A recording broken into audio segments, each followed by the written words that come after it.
Want to say anything until I heard certain things on this floor, and I felt that we needed to clear that. I'm an Igbo man, and our people say that when the traditional healer is making medicine for the eye, that he shouldn't find pepper nearby, because any pepper that goes into the eye means that that medicine will not work. Mr. President, distinguished colleagues, I want to talk specifically on the matter of whether people were being sent away. No Nigerian is being sent away from anywhere. Criminals are being sent away from the forest where they are. And so, when we now come here and say, some people, after doing this thing and they're sending people away, you send the wrong message out. The message is simple. The police IG has told us these are criminal elements coming from outside Nigeria. And what we should ask ourselves is, if somebody is a criminal and he is in the forest, what is he doing inside there? And we want to paper over matters of this nature to please whatever. What we want to say is simple. We either want to solve this problem, and in order to solve the problem, the desideratum is that all criminal elements that are coming into this country from wherever they are must be flushed out. Simply sit up.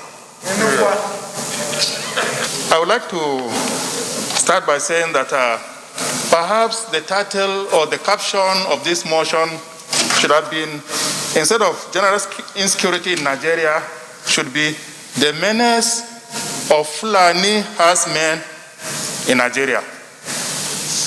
I say so because not quite too long ago, the Sultan of Sokoto, His Eminence, was reported to have said that out of every 10 kidnappers arrested, 7 or 8 are Fulani. In fact, in my own local government, in the recent past, almost all the kidnappers, the highway robbers that have been arrested were all Fulanis. So, Mr. President, we must face this fact. Why is that so? It is because the Fulanis are being encouraged or are being allowed free rein in this country to do whatever they like. I will just tell you one short story. 3 weeks ago, I was informed that some Fulani people were having a conversation. One man is a cattle Fulani or a Fulani herdsman. The other 2 people are town Fulani or Fulani elites. The Fulani elites accuse the cattle Fulani of causing insecurity in the country, or especially in our local government, because they had abducted, they have kidnapped a district head, they have kidnapped a prominent community leader. And the cattle Fulanis replied them, he said, we have not read, we are not learned, we don't know anything. The only thing we know is our cows and grazing our cows in the bush.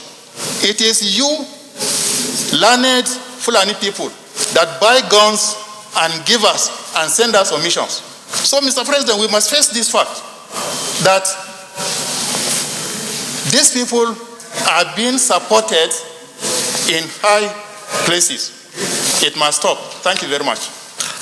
Distinguished colleagues, let me in a group. Most of us know that people will say some of these people are not from Nigeria.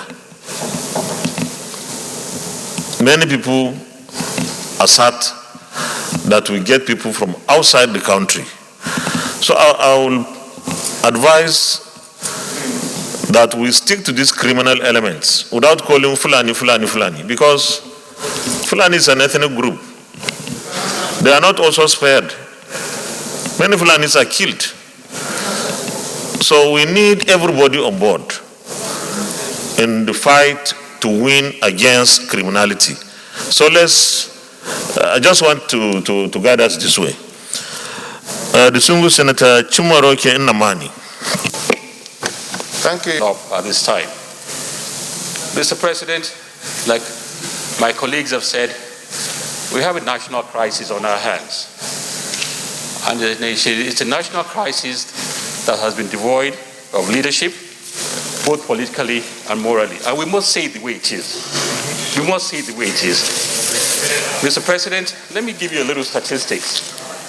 Between 2017 and May 2020, there have been 654 attacks, 2,539 killed, 393 wounded, 253 kidnapped, 16 raped, 7,582 homes destroyed.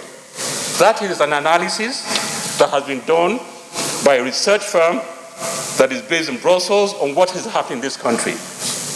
And I listen to us here. For us to be saying that they're not Nigerians, it's an indictment on our leadership. That people are coming into this country, they are maiming our people, they are killing our people, they are raping our people, and we are saying they are not Nigerians. And yet these are the same security people that we are now going to promote to be ambassadors of this country, representing this country. It's an indictment, and it's not acceptable. I represent a border community that's bordering some neighboring towns, neighboring countries. I went there over the weekend. The whole place has been destroyed by all these herdsmen.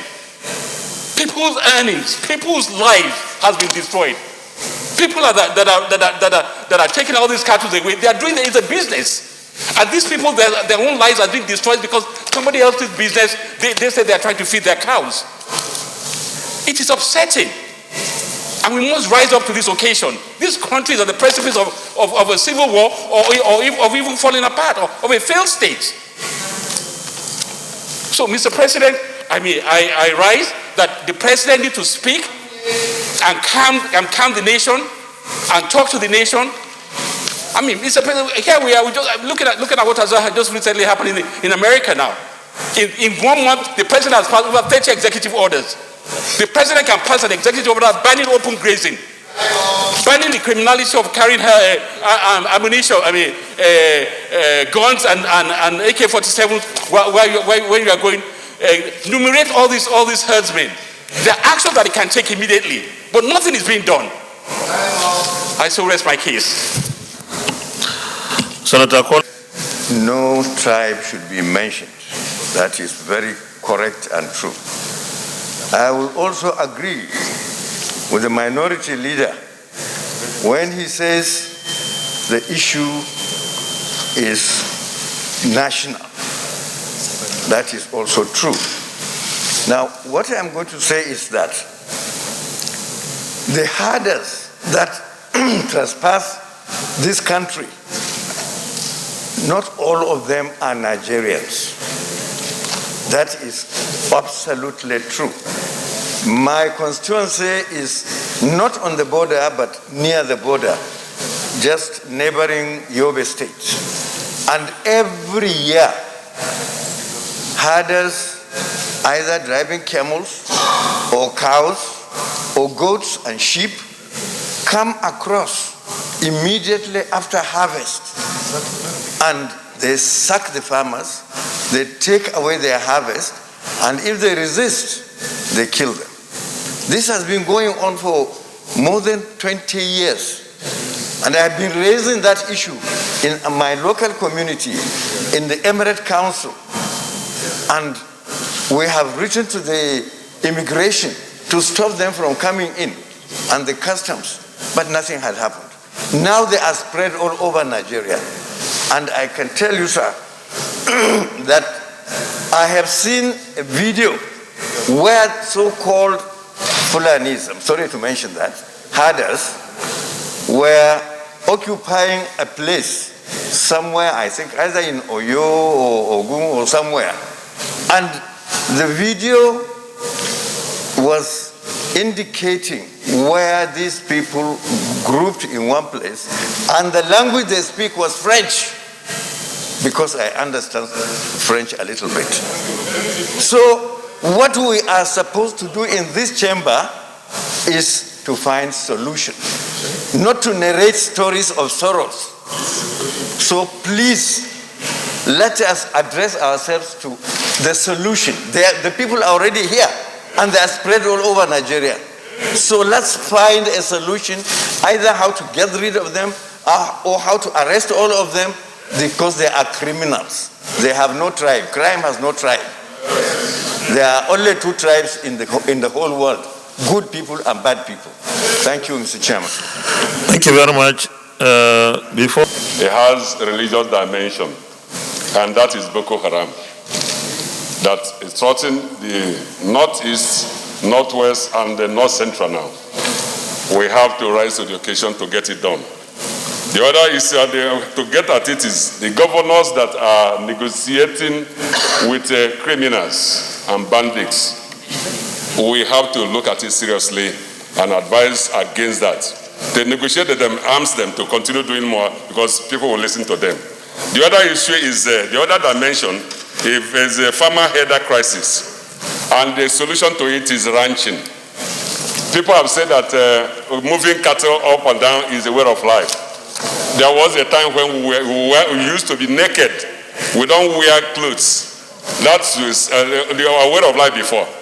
Now we have to modernize. So the only way to get things done properly now is to modernize and make sure that the ranching, the free movement of cattle here and there should not continue.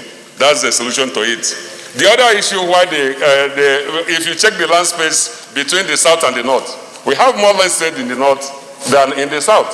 But the trouble of cattle headers are in the south. The essence is the market. They're looking for market.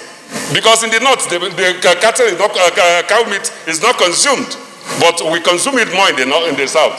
So if we are going to get these things done properly, that the people who are looking for market should come to a place where they want to get it. Let us see how we can find common ground to make sure that things work well for us here. The other issue is the ECOWAS protocol that has allowed people to move freely into this country. I have said it on patent time that we have to look at the ECOWAS protocol to ensure how we can know people who are coming to the country or not.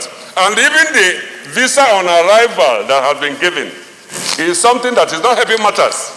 You know, you see, criminals come into our country here, and because we say visa on arrival, they come over and cross over, and then people give them this by medicine. It is not working. It is one of the recipe for the trouble we have in this place. The other issue is the total invitation. The Congress, you should round up. I'm saying, Mr. President, that we have to be up and doing on this issue. We have to be open-minded. That's the only way we can do it. If not, we have crisis on our hands. And if this crisis comes, nobody is going to will be excluded from it. Thank you so much. Senator Nicholas Tofowomo.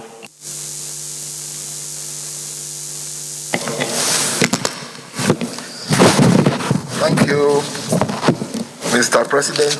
My name is Nicholas Tofowomo. I'm representing Ondo South. We've been talking about security in this chamber